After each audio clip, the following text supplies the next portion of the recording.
Jésus, avec toi, nous ressusciterons.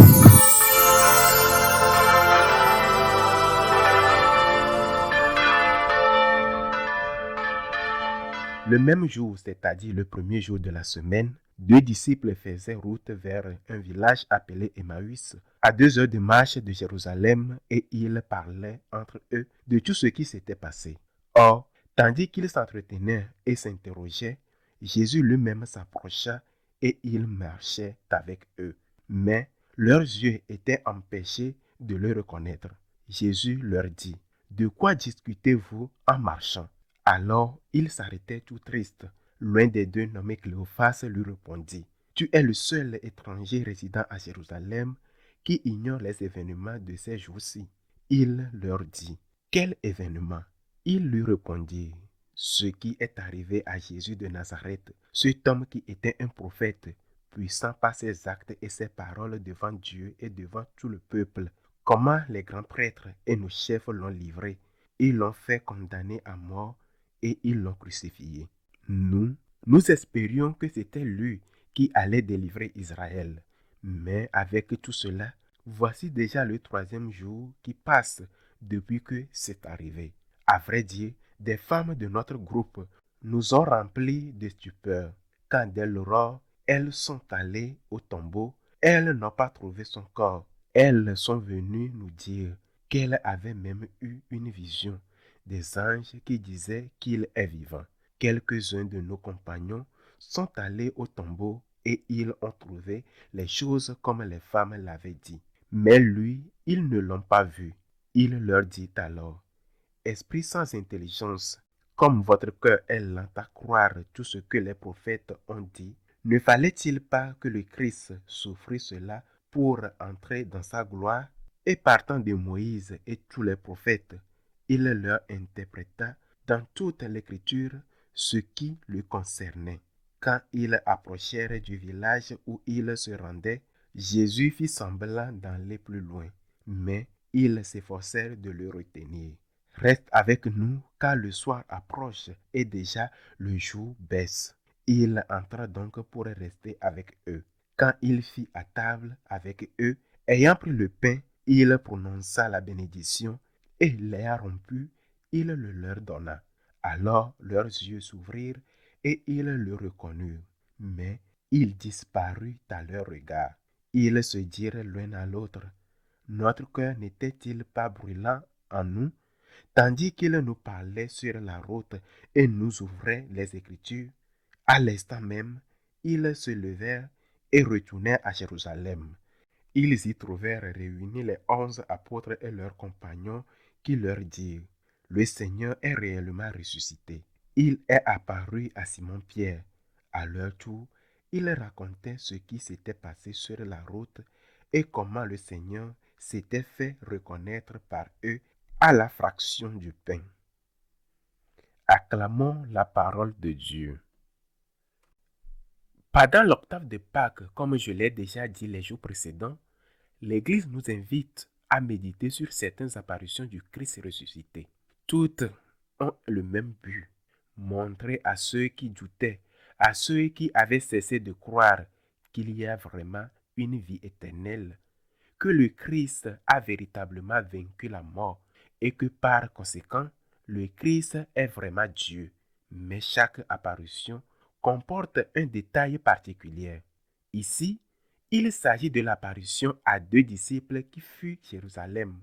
La première partie est très significative car à travers les paroles de ces 2 disciples, dont nous ne savons pas le nom de l'un et l'autre s'appelle Cléophas, on nous relève en quoi consistait leur foi en Jésus. Et l'on peut élargir cette notion de disciple à celle d'apôtre.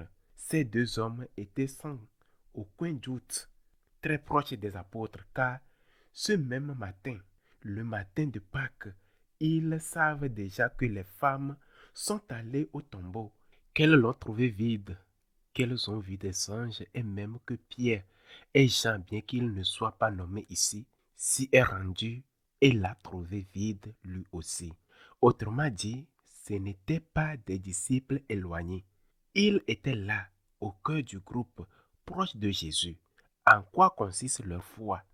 Ils le disaient eux-mêmes, et c'est très clairement que Jésus était pour eux un prophète, puissant en œuvre et en parole. Les prêtres l'ont livré et crucifié, et eux espéraient qu'il allait libérer Israël. Ils croyaient en un chef politique, un leader militaire, un guerrier. Il ne faut pas oublier que le désir d'indépendance vis-à-vis de Rome a toujours été présent et moins de 40 ans plus tard, à l'an 70, Jérusalem sera détruite lors d'une guerre contre les Romains. La révolte commence d'ailleurs environ 30 ans après la mort de Jésus. Ces hommes croyaient-ils à la divinité de Jésus? En réalité, non. Ils ne croyaient pas que Jésus était un Dieu. Ils ne croyaient pas que Jésus était le Fils de Dieu. Ils le prenaient comme un prophète. Ils ne croyaient même pas que ses œuvres et ses miracles sont un signe de sa divinité. Ils disent un prophète puissant en œuvre et en parole. Un prophète. Voilà leur définition. Voilà comment ils pensent de Jésus. Voilà comment ils prenaient Jésus. Jésus était pour eux un prophète. Il était pour eux un chef. Dans l'histoire d'Israël avant la monarchie, existait la figure du juge. Et le juge n'était pas pour eux un magistrat rendant des sentences, mais une personne de chef charismatique dans les moments de grande détresse, notamment face aux Philistins, rassemblait le peuple, conduisait les troupes et affrontait l'ennemi.